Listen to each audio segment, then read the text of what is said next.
अपने परिवार एग्जाम पर मैं हार्दिक स्वागत करता हूं। हम हैं एग्जाम पर कलम से क्रांति। साथियों, आप सभी लोग उत्तर प्रदेश पुलिस कांस्टेबल 60,244 भर्ती की तैयारी कर रहे हैं, उसके री एग्जाम की तैयारी कर रहे हैं।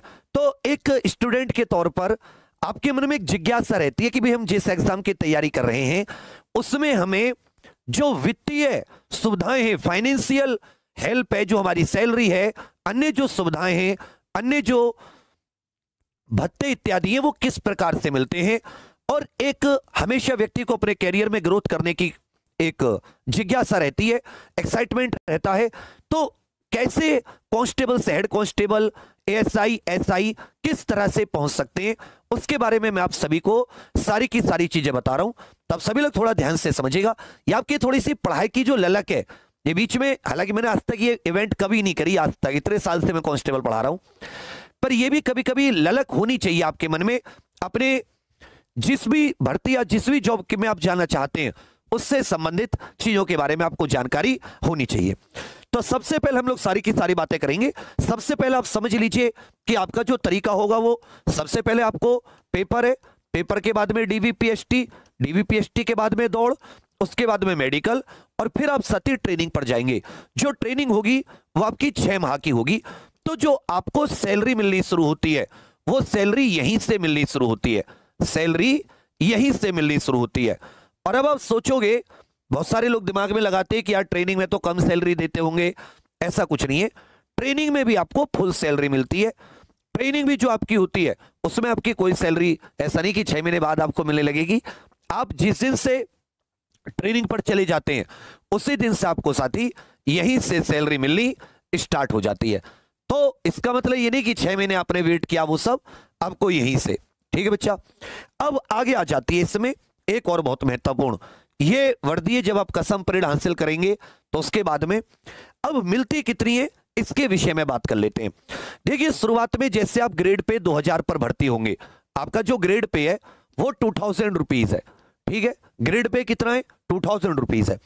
तो एक तो आपका जो ग्रेड पे की बेसिक सैलरी होती है वो आपकी बेसिक सैलरी मिल गई, जो आपकी बेसिक पे होता है ये सब मिल गई। उसके बाद में महंगाई भत्ता, हर राज्य का अपना अपना होता है। जैसे उत्तर प्रदेश में महंगाई भत्ता बेसिक सैलरी का 50% हो गया है। जितनी आपकी बेसिक सैलरी होगी उसका 50%, तो ये मिला के लगभग 30,000 के करीब। फिर इसमें क्या होता है कि हर 6 महीने बाद 3% जो आपका ये एक इंक्रीमेंट सा लगता है। इसको टोटल आप ऐसा कह सकते हैं कि हर साल लगभग 1000 से 2000 रुपए आपके बढ़ जाते हैं।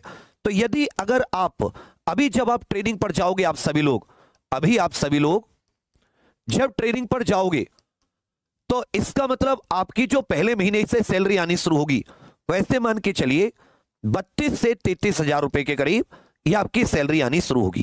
ठीक है बच्चा। अब ये देखो क्या होता है कि इसमें थोड़ा बहुत आगे पीछे ऊपर नीचे थोड़े से आंकड़े हो सकते हैं, क्योंकि रिसेंट की अगर मैं आपसे अब इस समय मैं आपको एक छोटी सी सैलरी स्लिप दिखा देता हूं किस तरीके से। भगवान करे कि मैं माता सरस्वती से दुआएं करूंगा, आप लोगों के लिए विश करूंगा कि आप सभी को ऐसी सैलरी स्लिप देखने का मौका मिले अपने नाम से।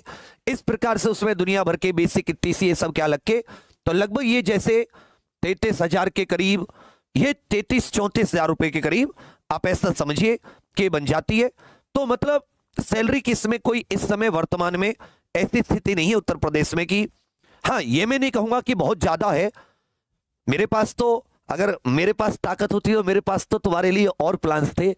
मेरा बस चलता तो मैं कांस्टेबल की सैलरी करता कम से कम 60-70 हजार, एसआई की करता कम से कम 1.25 लाख, इंस्पेक्टर की करता कम से कम 2 लाख, ऐसे ही। अब कहोगे सर ये क्यों करते? क्योंकि मैं चाहता कि करप्शन नहीं हो। अगर मैं सैलरी बढ़ाता, अगर मेरे पास पावर होती, तो मैं ये मतलब प्रतिज्ञा लेता कि भाई सैलरी बढ़ गई है, 1 रुपया करप्शन नहीं करोगे, 1 रुपये किसी का फालतू का आप यूज नहीं करोगे, कोई भी करप्शन नहीं, जीरो भ्रष्टाचार। हाँ, लेकिन सैलरी 60-70 हजार पहुंचा देता। ठीक है, तो मतलब सैलरी वो एक बहुत अच्छा तरीका है। अंडरपेड होते इसमें कोई नहीं है। इतना 30, 32, 35 हजार रुपए में आजकल कुछ नहीं होता। बच्चों को भी पढ़ाना, इतनी सारी महंगाई, एक नए कांस्टेबल आप बने हो, शादी हुई, आपके 2-3 साल में बच्चा हुआ, उसके बाद में आपने उसे अपने स्कूल वगैरह भेजा, तो पहली बार में 1.25 लाख रुपया छोटे से एडमिशन में लग जाते हैं। मतलब उसकी 4-5 महीने की सैलरी चली गई। तो आजकल बच्चों के पढ़ाने पर ये पूरे मेंटेनेंस बहुत सारा खर्चा हो जाता है। तो इसका क्या था कि आप सैलरी, जाहिर सी बात है बढ़नी चाहिए। बहुत से लोग कहेंगे अरे ऐसे क्यों, बढ़नी चाहिए, अच्छी सैलरी मिलनी चाहिए, तभी वो और मेहनत से काम करेंगे। छुट्टियां का भी एक पूरा प्रॉपर होना चाहिए, उनकी भी जिंदगी कुछ हो। और फिर आगे हाँ एक चीज जरूर हो कि फिर वो करप्शन नहीं करेंगे। अगर आप उनकी सैलरी बढ़ा देते हैं, वो करप्शन नहीं करेंगे, वो पैसा इकोनॉमी में आएगा और ज्यादा मजबूत होगी हमारे राज्य की अर्थव्यवस्था। तो वो सारे तरीके अपने अपने हैं। मेरा बस चले तो मैं तुम्हें 60-70 हजार रुपए देता कम से कम, और आगे से 4-5 साल बाद तो लाख वाले में पहुंचा देता। 6 डिजिट में आती तुम्हारी सैलरी, खुश हो जाते कि वाह गुरुजी, आनंद ही आनंद है। तो ये करप्शन को रोकने का एक अच्छा तरीका होता है। तो 33-34, 32 से 34 ऐसा आप समझ सकते हैं। अब आ जाती है प्रमोशन की। तो देखिए कांस्टेबल से जो हेड कांस्टेबल बनते हैं वो 10 साल में बन जाते हैं। कांस्टेबल से हेड कांस्टेबल 10 साल में। एएसआई पद जो है अब इस पे प्रमोशन को बंद कर दिया है। हालांकि मैं क्या मतलब इसमें प्रमोशन की एक अच्छी नीति गवर्नमेंट के पास होनी चाहिए कि जो कांस्टेबल पद से लगाए वो भी अपनी मेहनत से, ईमानदारी, वो जो ड्यूटी करता है, वो जो कानून व्यवस्था संभालने में, उसमें जो समय अपना वो खपाता है खुद को, उसकी एक अच्छी और समय से 10 साल, मतलब अभी तो 10 साल पर मेरे विचार में ज्यादा है। मतलब व्यक्ति को हर 4 से 5 साल, 3 साल में, और उसमें out of the turn promotion जो होते हैं, जो बहुत ही एक्सीलेंट वर्क करते हैं, विशिष्ट वर्क करते हैं, इवन जो पदक वगैरह होते हैं वो भी, मतलब हमारे क्या है ना उत्तर प्रदेश में वो सब सिस्टम उतना मजबूत नहीं है कि कैसे व्यक्ति को मोटिवेट करके आप ऊपर लेकर आए, किस तरीके से वो हो जाए ना एक बार कोई, तो आप देखेंगे पुलिस जो जिस तरीके से बहुत ज्यादा एक्टिव और बहुत, मतलब मुझे लगता है आमूलचूल परिवर्तन, सुधार होने को मिलेगा। कम समय में प्रमोशन का मिल जाए कि जो एक्सीलेंट वर्क करेंगे, जो भ्रष्टाचारी होंगे, करप्शन करेंगे, उन्हें घर भेज दिया जाए। इस और जो मेहनत करे ईमानदारी से और कानून व्यवस्था बनाने में, जिसके यहाँ चोरी ना हो उसके इलाके में, इस सब से मतलब, या उसको किसी और काम में लगाया गया वहां एक्सीलेंट वर्क करे, तो फिर धीरे धीरे उसको बढ़ने का मौका मिले। अभी के में फिर जो हेड कांस्टेबल से हैं वो साथी, अगर आप बहुत बढ़िया आपका रिकॉर्ड रहता है, बहुत बढ़िया रिकॉर्ड, एक साथी रिकॉर्ड बनता है सभी का, ठीक है, इसमें आपने किस तरीके से इसको मेंटेन करना बहुत अच्छे से जरूरी होता है। किसी बार में किसी अच्छे, उनसे जो काफी दिन हो गए, जिनकी ड्यूटी को 10-12 साल हो गए, जिनका बहुत अच्छा रिकॉर्ड होगा, मैं उनसे बात करवाऊंगा आपकी, कि रिकॉर्ड का बहुत फायदा होता है कि आपका रिकॉर्ड कैसे, जैसे भी कोई नया थानेदार आता है या कोई कुछ भी, तो वो रिकॉर्ड बहुत काम की चीज होती है, व्यक्ति के बारे में बताता है। अब किसी को उसमें लघु दंड मिले या कुछ ऐसे मिले, या उसमें प्रतिकूल टिप्पणी है, या उसमें कुछ रपट वगैरह लिखी गई है, तो फिर वो थोड़ा सा व्यक्ति का वो कम हो जाता है। हालांकि कुछ लोग ऐसे, कुछ थानेदार टाइप भी होते हैं कि जो जानबूझकर कर देते हैं, वो उतनी मतलब वैल्यू नहीं करते। बट अगर आप अपना ईमानदारी से और अपनी ड्यूटी 100% बिना किसी लाग लपेटे के कर रहे हैं, तो आपको ये विश्वास होना चाहिए कि सत्य की हमेशा जीत होती है, समय लग सकता है, ठीक है बच्चा। तो इस प्रकार प्रमोशन तो थोड़ा समय से लेट है। अब वहीं आप डायरेक्ट एसआई बनते हैं और 10 साल के 7 साल में तो आप चार्ज आ जाता है थानेदार का, और यहां आप 10 साल बाद केवल हेड कांस्टेबल।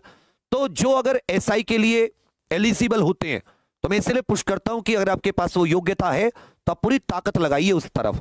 और बाकी साथी आपके लिए भी मैं तो यही भविष्य में दुआ करूंगा कि आप लोगों को भी इसमें काफी फायदे मिले और जल्दी जल्दी आपका प्रमोशन हो। अब यह आ जाता है कि जब ये सब चीजें आपके अंदर है कि हाँ जी 32-34 हजार रुपए पैसे भी आ रहे हैं, ट्रेनिंग में शुरुआत से सैलरी मिलने लगती है, आगे जाके धीरे धीरे व्यवस्था सही भी होगी। आज से 2-3 साल बाद देखोगे कि आपके हाथ में 40 से 1,000 रुपए आने लगेंगे। और जैसे अगर मान लेता हूं जो नया वेतन आयोग वगैरह आ गया, तो आपकी सैलरी भी बहुत काफी अच्छी एक सैलरी हो जाएगी। तो उस तरफ से आप फाइनेंशियल एकदम फ्री हो जाते हैं। मैंने इतने सारे यूपी कांस्टेबल बच्चे देखे जो बहुत गरीब परिवार, मध्यम वर्गीय परिवारों से थे, और इसी नौकरी के बल पर अपना घर बनाया, अपने घर में किसी सिस्टर या भाई है उनकी शादी की, पढ़ाया लिखाया, माँ बाप को सपोर्ट की, मतलब वहां आपको फाइनेंशियल फ्रीडम रहती है, वहां से आपको कोई इश्यू नहीं आता। यदि आप वैसे उल्टे सीधे खर्चे करने वाले नहीं है, जो आप देखते होंगे कि बहुत सारे लोग फालतू ड्रिंकिंग वगैरह में उल्टे सीधे चीजों में पैसे उड़ा देते हैं, अगर आप एक अच्छे व्यक्ति हैं, मेहनती व्यक्ति हैं, तो काफी है, ठीक है। अब आ जाता है पढ़ाई का। तो आप सभी के लिए मैं बता दूं कि साथी ये जो 14 जुलाई रविवार आ रहा है, इस दिन सुबह 9 बजे से आपको पता होगा कि मैं प्रयागराज शिफ्ट हो रहा हूं, और वहां में जाते ही सबसे पहले इसी रविवार से अब सभी स्टूडेंट जो प्रयागराज उसके आसपास ऑफलाइन पढ़ रहे हैं किसी भी संस्था में, अब सभी लोग ये 14 जुलाई रविवार को ये टेस्ट जरूर दीजिएगा। यह आपके लिए बहुत इंपॉर्टेंट है, सुबह 9 बजे से। और इसमें जो विजेता होंगे उन विजेताओं को 1 से लेकर 100 रैंक तक 21,000 रुपए का टोटल इनाम भी है, इसी में से बांटा जाएगा। तो ये आपके लिए बहुत बेहतरीन एक मौका है जिसमें आपको एक्चुअल पता चल जाएगा, बिल्कुल पेपर जैसी फीलिंग। जो ऑनलाइन स्टूडेंट है उनके लिए भी ये कर दिया है, ऑनलाइन के लिए भी आपके लिए एक इनाम भी रखा है और ऑनलाइन में भी आपके लिए सुबह से एक टेस्ट रखा है। ऑनलाइन ऑफलाइन टेस्ट अलग होंगे, याद रखिएगा। वहां बिल्कुल 2 घंटे में पेपर OMR शीट पर उसी तरीके से, तो इसका कोई चार्ज नहीं है, फ्री टेस्ट है। तो ऑनलाइन वाले ऑनलाइन एग्जाम पर ऑफिशियल एप्लीकेशन पर दे सकते हैं। और जो प्रयागराज जो उसके आसपास के हैं वो मैं आप सभी को बता दूं, ये साथी एग्जामपुर के प्रयागराज ऑफलाइन सेंटर पर होगा। ब्रांच ऑफिस है 27/37 कमला नेहरू हॉस्पिटल के पास, हासिमपुर रोड, टैगोर टाउन, प्रयागराज। इसका जो मैप है, मैप का लिंक भी वीडियो की कमेंट्स में पिन करा दूंगा। और साथ ही इसी वीडियो में गूगल फॉर्म लगा हुआ है, तो आप ऐसे जो साथी सीरियस होकर यूपी कांस्टेबल से आगे भविष्य में एग्जामपुर के इस प्रयागराज सेंटर पर जुड़ना चाहें या UPSI से रिलेटेड, तो आप सभी लोग गूगल फॉर्म जरूर भरिएगा। फिर से बता रहा हूं, कोई साथी अगर आपके आसपास रह रहा हो प्रयागराज उसमें, तो उसे जरूर बोलना कि इस 14 जुलाई रविवार अपने आप को खाली रखे, सुबह 9 बजे गुरुजी के सामने टेस्ट देना है, मैं वहां खड़ा रहूंगा। ठीक है बच्चा, फिर उसी के हिसाब से प्लान बनाऊंगा